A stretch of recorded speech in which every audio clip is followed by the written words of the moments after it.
everyone. Let's go ahead and start this workshop on the ARPA money. It looks like present is Councilman Dabney, Councilman Paul Przybylski, Councilman Don Przybylski, Amber LePage Stallbrink, Yvonne Hoffmaster, our IT guru Caleb, and who do we have with us on remote? Huh? Hi, this is Scott. Oh, sorry. Andy Moser. Hi, I'm sorry, Andy, I keep interrupting. You're right. Scott Kistler, Sanitary District. Okay, Scott, Andy. Yep, this is Andy Mauser with Baker Tilly, and then also wanted to introduce, I have Summer Cannon from our office as well. Hello. That's great. We're so glad you could make it. Thanks for having us. Okay, Andy, why don't you, is that what the intended procedure was, to have Andy address us first about the ARP uses? Yvonne? We're going to talk about the directive from the State Board of Accounts. Okay. Okay. Would you explain to everyone what in your interpretation of the state directive? Sure. So that's something that we have been following here over the last week or so. There, as some of you may be aware, there was a new State Board of Accounts directive, and that's Directive 2021-3 that just here recently came out, specifically regarding the premium pay. And we've had a couple conversations this week with Yvonne, and then also Dan Hedden in our office, and I spoke with Amber earlier this week, and Jim Meyer to kind of go through kind of our interpretation of it. I know it's kind of a change midstream, pretty late in the process here, but it's something we're keeping an eye on, and certainly there are quite a few other communities that are in the same boat. So there's a couple provisions in that directive that seem to affect what Michigan City has done as far as premium pay. One of those is the directive states that premium pay has to be given out as an hourly rate and not as a bonus or a stipend. And that hourly rate of premium pay can only be up to $13 per hour. And that can be given to, like we've known before, any eligible workers of essential work. So really just kind of excludes anybody that worked from home, completely during the process. And then a second piece of it says that the State Board of Accounts interprets current Indiana statute to say that elected officials, their compensation cannot be changed during the year in which it has been fixed. And so State Board of Accounts is taking a somewhat conservative interpretation on that means that elected officials' pay would be set for calendar year 2021, and that therefore they would not be eligible for any premium pay during 2021. And then in order to get that in place for 2022, it would have to be included in a budget and salary ordinance adopted prior to the end of the year, so 12/31 of 21. So like I said, a lot of communities, I think, have done similar things to what you have done. There are a lot of communities that are kind of working through these same questions. Obviously, you've already paid out premium pay at this point, and with the directive coming out here in December, it makes it a little bit difficult to adjust for things that have already been done. But I do know it sounds like your resolution from earlier September, October did include flat amounts for the premium pay. I know we had looked at a draft, I think at one point, that had included an hourly, I think $2 per hour, but then it sounds like that was amended to include just those flat amounts that kind of went out at tiered levels for different types of employees. And then also there have, it sounds like been elected officials that did receive the premium pay as well. So wanted to just kind of address what we're seeing, what we're recommending other communities are doing, and then, what may or may not work for you as well. So as far as converting those amounts, while you did distribute them as, flat amounts, really we're recommending that you would go back and try and convert those flat amounts into an hourly distribution.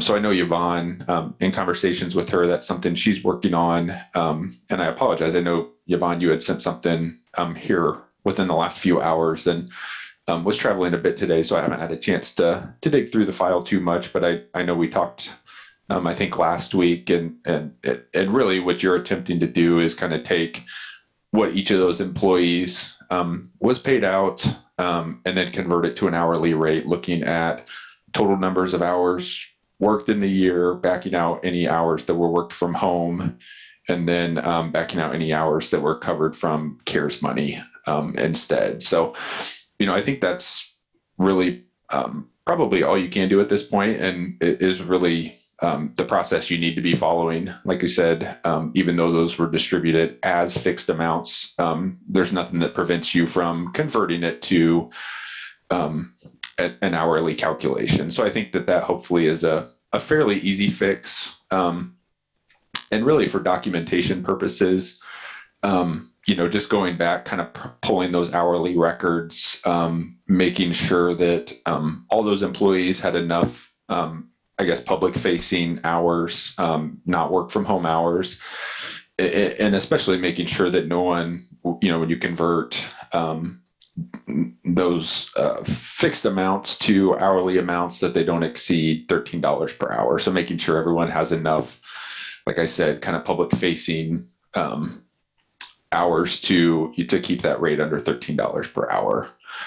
So we can spend some time kind of looking through those calculations, but then, would really just suggest documenting that and then going back and amending the resolution to kind of revise those fixed amounts to, the hourly amounts as you've done with your calculations. And I think that can kind of be done on a more broad basis. It doesn't have to be per employee or anything like that. It can be, that premium pay was allocated, at a maximum rate of $5 per hour or whatever that amount is. So, and it's perfectly fine, in that resolution amendment to, simply discuss that it's based on kind of directive from the State Board of Accounts. And that's why you're amending that resolution, here in December for something that was done, here within the last couple of months. So I think, that's kind of the first piece of it. The second piece, again, with the elected officials that received any amount, we really don't have a whole lot of guidance as far as exactly what that means from State Board of Accounts. Obviously, it's difficult at this point to correct that if those amounts have already been paid out. We don't think that necessarily the federal government is going to demand that those amounts would be repaid back, but at the state level, there certainly could be that ask. To kind of undo that for this year, those amounts would have to be paid back prior to 12/31. So that doesn't give you a whole lot of time. But really, the risk if those amounts weren't paid back, obviously with it being a new directive on stuff that's kind of already been done, it could create, when you go through the audit process, create, a write-up in the audit report. Or like we said, there is some risk that the state could ask for those amounts to be repaid. So just kind of wanted to outline, we did, I know Dan was going to reach out to State Board of Accounts and see if he could get any additional guidance, but was not confident that we would receive a whole lot more from them. They tend to kind of put these out, and then that's kind of the end of the news as far as what we hear on their interpretations, but did just kind of want to outline at least, how we thought they may interpret that, and then what your potential actions you could take would be. So, I guess with that, I could pause and kind of answer any questions you might have.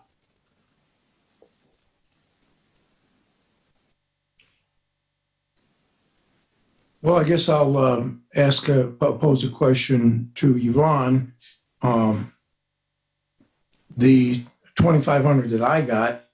Now, Andy, you said that it can be, the disbursement would have to be stated in terms of so much per hour, maximum $13. Okay, if I divide the 2,500 by 13, that's 192 hours. But that's a lot of time. That's almost that's 5 weeks. But is it cut and dried that elected officials are out? If it is, then fine. I don't have a problem with that. Yeah, that's I'm just how I looking for interpreted- clarification. I interpreted it that way also. It actually reads, based on these statutes, it's our audit position that elected officials for counties, cities, and towns are not eligible for premium pay in 2021. That's All right. direct from the directive from the head of the State Board of Accounts. Okay, speaking for myself, I have no problem with it. I can give you a check in the morning. Any questions about hourlies? Employees? I don't really have any questions.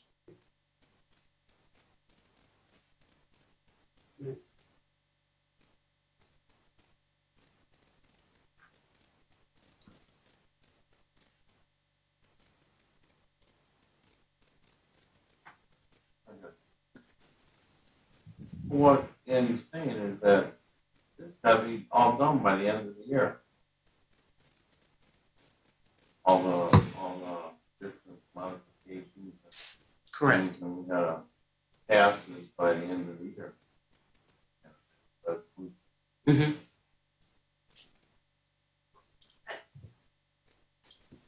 Not only that, not only the resolution, but you've got to amend the salary ordinance as well, and that's going to take 3 readings, if I'm understanding that correctly.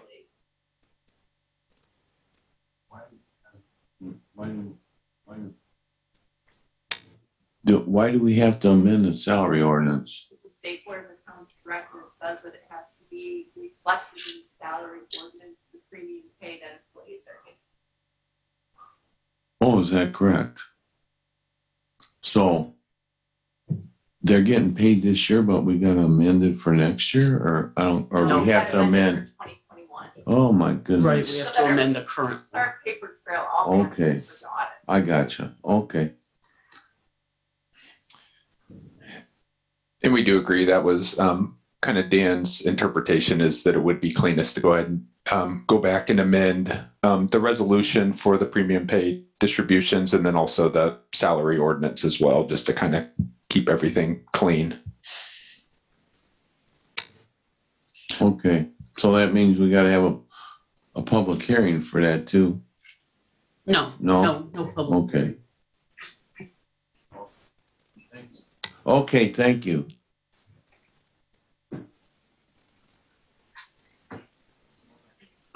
This one's on Amber. Test. Andy, this is Amber LePage. My question is, we're getting towards the end of the year and the council only has one regularly scheduled meeting left. It takes 3 readings to pass an ordinance. What happens if we run this into January for the ordinance to be passed? Would we be penalized anything, or would there be any repercussions? That's a good question. Summer, do you have any thoughts or insight as far as kind of the timing of when it would be adopted? I don't know there's much they could do about it at that point.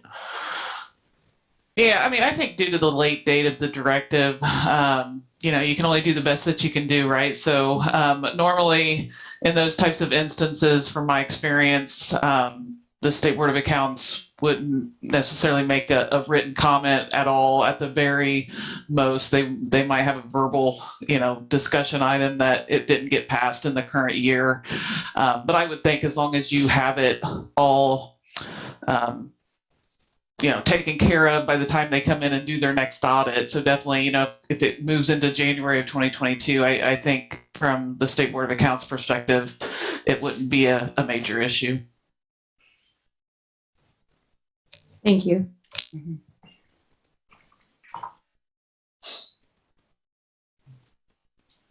Okay, any more questions, Brian? Yeah. I guess I do have I mean, I know the opinion is of the opinion is saying that they don't think we would have any issues if we don't get this done by the end of the year. But as a council, I think we should try to push to possibly have a special meeting and get it done. Just, I mean, if we can, to be on the safest side of it, rather than throw that back into their hands to rule, whether or not we followed the protocol. So that's the way I see it. I understand the explanation we just got and the leeway they may give us, but if at all possible, I think we should try to handle it by the end of the year if we can. That's just the way I'm thinking about it. You can, so long as it's unanimous consent that you can do all three readings. But if one councilman objects, then it has to go on to the next. No, the council rules were changed. It's got to be two-thirds majority. Oh, okay.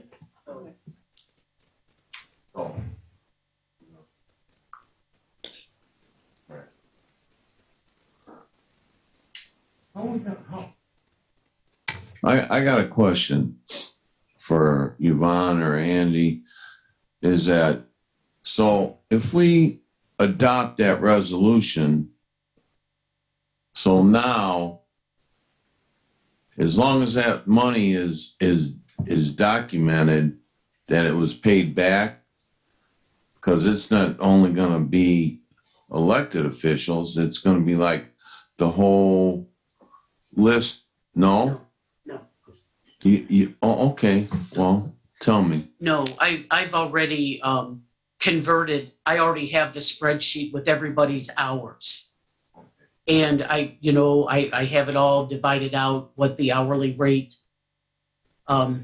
So I have for like the frontline essential workers at $3.75 an hour, the essential workers at $2.75 an hour, and seasonals at $5 an hour. And then if we could keep in the resolution that we would pay out these dollar amounts per hour at a maximum of $2,500 or $5,000, whatever they receive. That's my thought process on this. Yeah, yes, I got it all to work out. Yeah, nobody needs to repay, except possibly the elected officials that receive the payment. Okay, thank you. I Okay, did Ms. look over Gordon? that file today too, Yvonne, and I thought it would meet the requirements that you forwarded to Andy and I. Oh, excellent. Thanks, Summer.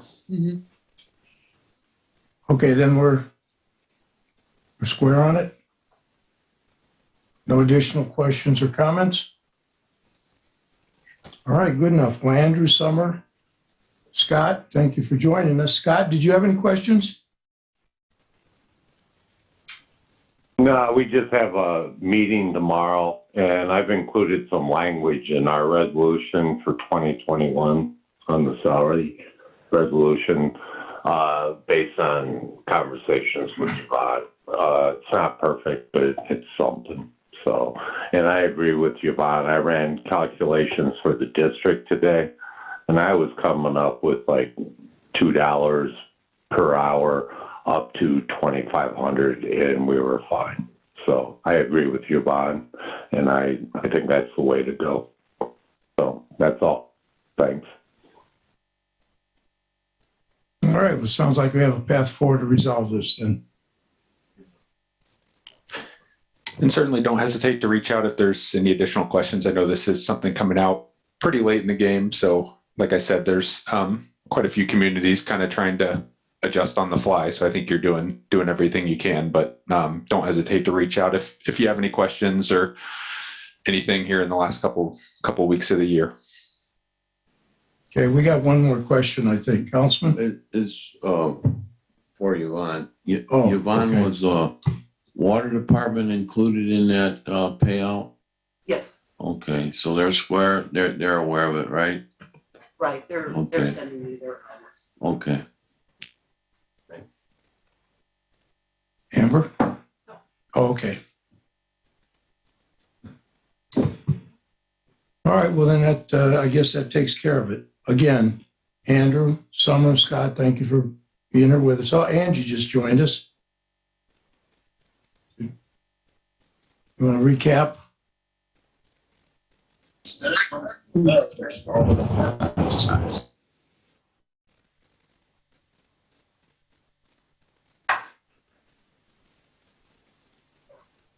Angie, are you with us? Yeah, I can hear you.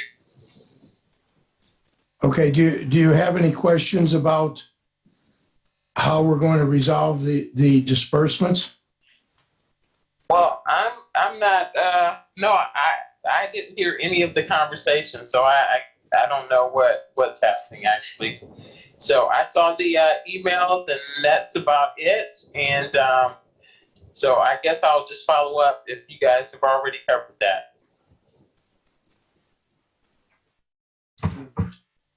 Angie, if you get a chance, you can call me in the morning and I can let you know.